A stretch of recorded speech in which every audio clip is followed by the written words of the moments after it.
유난히 좋아하는 도시 있으세요? 어떤 도시는 여행을 다녀온 후 좋아지는 도시가 있는가 하면 또 어떤 도시는 여행을 하기도 전에 좋아지는 도시도 있죠. 오타루는 제가 가보기도 훨씬 전부터 애정을 갖고 있던 도시였어요. 옛날 사람들 중에는 첫사랑을 다룬 일본 영화 러브레터를 인생 영화로 꼽는 사람들이 많거든요. 1995년작인데 우리나라에서는 99년 첫 개봉한 뒤 6차례나 재개봉했을 정도로 국내 팬들이 많은 영화예요. 그 러브레터의 배경지가 오타루예요. 오타루에 대한 저의 관심도 러브레터에서 시작했고요. 그런데 다른 사람들도 그런지 오래전부터 오타루는 첫사랑의 도시로 불렸는데요. 최근에는 영화 하츠코이에도 등장하면서 첫사랑의 도시 이미지를 완전히 굳혀버렸어요. 오타루는 홋카이도의 작은 항구 도시예요. 우리나라 도시와 인구수 기준으로 비교하면 통영, 속초와 비슷해요. 이런 오타루에도 전성기가 있었어요. 배가 물류의 주요 수단이었던 20세기 초, 오타루에서는 수출입과 무역이 활발하게 이루어졌고 자연히 산업이 발달했고 금융업도 발달해 한때는 북방의 월스트리트라고 불렸대요. 리즈 시절에 만든 건축물과 분위기가 지금도 남아있어요. 이렇게 볼거리도 제법 있는데 볼만한 곳들이 대부분 도보 가능한 거리에 모여 있고요. 삿포로에서 35분이면 도착해요. 홋카이도의 다른 도시들이 삿포로에서 1시간에서 4시간 정도 가야 하는 걸 생각하면 홋카이도 여행에서 빼놓을 수 없는 아주 고효율적인 여행지죠. 그래서 삿포로를 거점으로 홋카이도를 여행하는 사람들은 오타루에도 반드시 가고는 해요. 이제 우리도 오타루로 갈 텐데요. 도시와 관광지를 설명하는 딱딱한 내용이 이어지겠지만 오타루에 대한 저의 애정이 여러분들에게도 전달됐으면 좋겠어요. 그럼 같이 갑시다. 삿포로에서 쾌속 에어포트 혹은 하코다테 본선을 탑니다. 구글맵에서 검색하면 쾌속 에어포트 금액이 1,590엔으로 나올 텐데 이건 지정석 금액이고요. 자유석에 앉으면 750엔이에요. 삿포로에서 오타루로 갈 때 해안을 따라 달리는데요. 오른쪽에 앉으면 바다가 보여요. 지정석이든 자유석이든 오른쪽을 사수하세요. 반대로 오타루에서 삿포로로 갈 때는 왼쪽이겠죠. 하지만 밤에는 안 보여요. 오타루역 도착 전 역인 미나미 오타루역도 들렀다 갈게요. 보통 오타루에서는 이 정도를 걸으면서 보는데 삿포로에서 당일치기로 여행하실 분들은 미나미 오타루에서 하차해서 이 방향으로 구경을 하면 오타루역 쪽에서 마치게 돼요. 삿포로로 돌아갈 때는 기점인 오타루역에서 타야 앉아서 갈 가능성이 높아져요. 이 점 계산해 두시고요. 저는 오타루역에서 시작할게요. 오타루역을 나오면 역 등지고 오른쪽에 버스터미널 그리고 왼쪽에 수산시장, 삼각시장이 있어요. 시장 규모는 크지 않고요. 해산물과 건어물을 팔고 또 해산물 식당이 있는데요. 그 중에 웨이팅이 긴 집이 몇 곳 보일 거예요. 제가 간 곳은 원하는 재료 조합으로 카이센동을 먹을 수 있는 곳이었어요. 아마 이 점이 이 집의 인기 요인이 아닐까 싶어요. 저는 제가 좋아하는 재료만 골라서 조합해 맛있게 먹었는데요. 그런데 삼각시장은 시장이라고 가격이 딱히 저렴한 것도 아니고 본격 관광지 안으로 들어가도 오타루는 거의 해산물집이거든요. 꼭 시장에서만 해산물을 먹을 수 있는 건 아니라는 점 참고하세요. 삼각시장에서 조금 더 가면 보이는 언덕길 후나미자카는 영화 러브레터에 나왔던 장소인데요. 올라가도 뷰가 썩 좋은 포인트는 아니라 영화를 좋아하지 않는 분들에게도 추천하기에는 좀 애매한 부분이 있지만 이 점도 참고하세요. 그럼 오타루를 대표하는 명소 운하로 가겠습니다. 오타루역에서 약 800m 정도로 어른 걸음으로 10분이면 충분히 도착해요. 운하로 가다가 중간쯤 옛 기찻길을 하나 지나게 될 거예요. 예전에 호로나이 탄광에서 오타루까지 석탄을 수송하기 위해 지은 철도래요. 화물 운송량이 줄면서 1980년대 노선을 완전히 폐지했고요. 지금은 공원이 됐어요. 다시 걸어서 운하에 도착했습니다. 1923년 오타루가 항구도시로 발달했던 당시 건설된 운하로 그때 지어진 창고들이 물길을 따라 늘어서 있어요.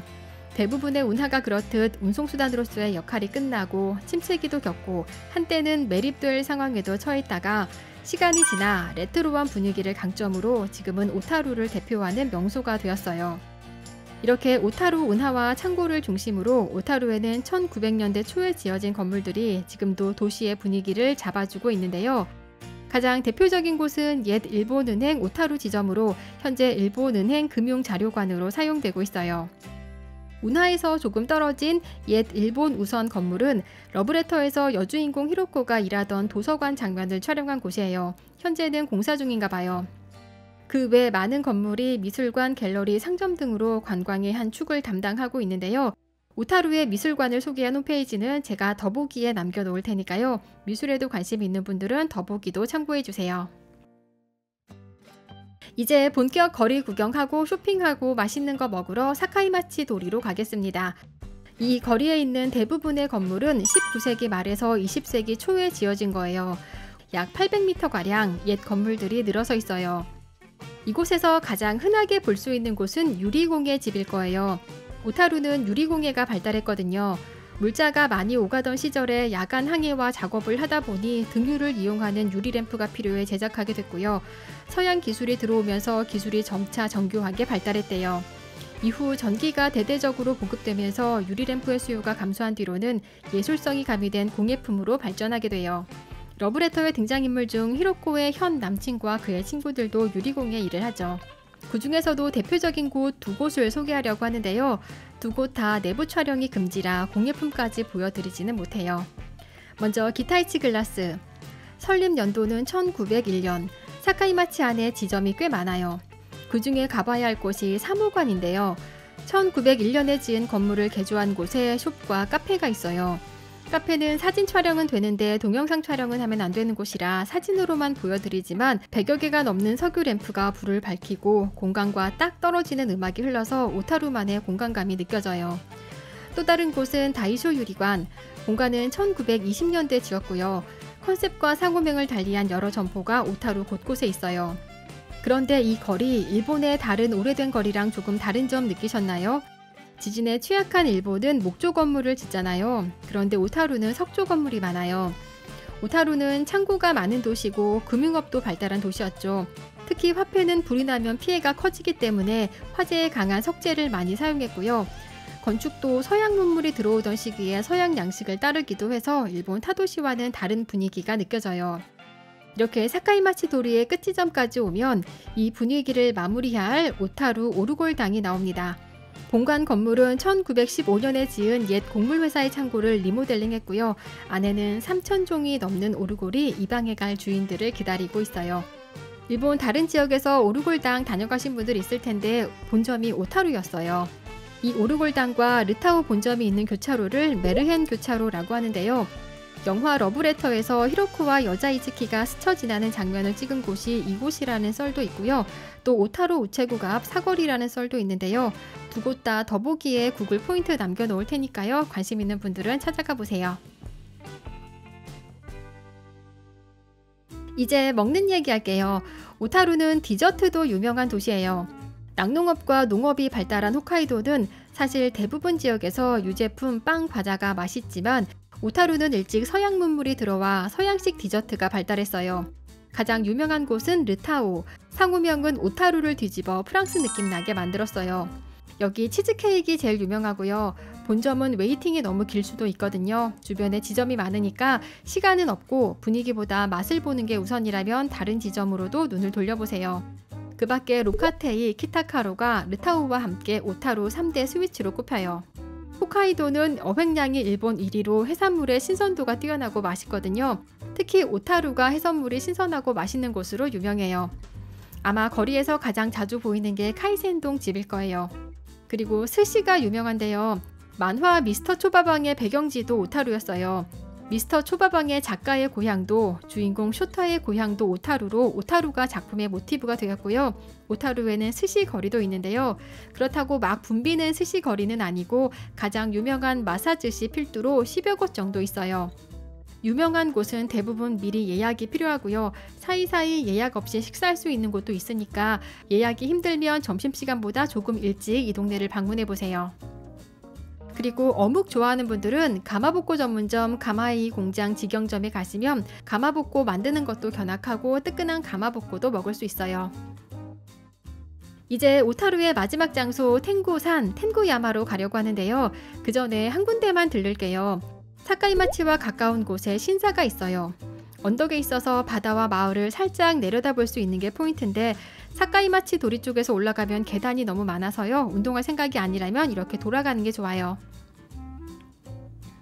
마지막으로 진짜 오타루를 내려다보러 텐구야마로 가겠습니다. 러브레터의 오프닝 장면을 이곳에서 찍었어요. 오타루역에서 버스를 타면 20분 정도 걸리고 로프웨이를 타고 올라가는데요. 오타루역 앞에 있는 버스터미널에서 시내버스 1일권과 로프웨이 티켓 세트권을 사면 할인이 돼요. 그리고 삿포로에서 출발하는 분들도 고속버스와 결합한 할인권이 있거든요. 공식 사이트 남겨놓을 테니까 버스가 땡기는 분들은 참고하세요. 전망대로 왔습니다. 산 위에 있는 전망대로 높이는 여타 도시에 뒤지지 않지만 오타루가 작은 도시다 보니까 화려한 야경보다는 소박한 풍경을 좋아하는 분들에게 더 어울려요. 저는 낮이 길고 춥지 않은 여름에 가서 해지기 전에 올라가 노을 보고 야경까지 보고 내려왔는데요. 천천히 변해가는 하늘의 색을 이렇게 여유롭게 감상할 수 있는 전망대가 얼마나 될까 싶어요.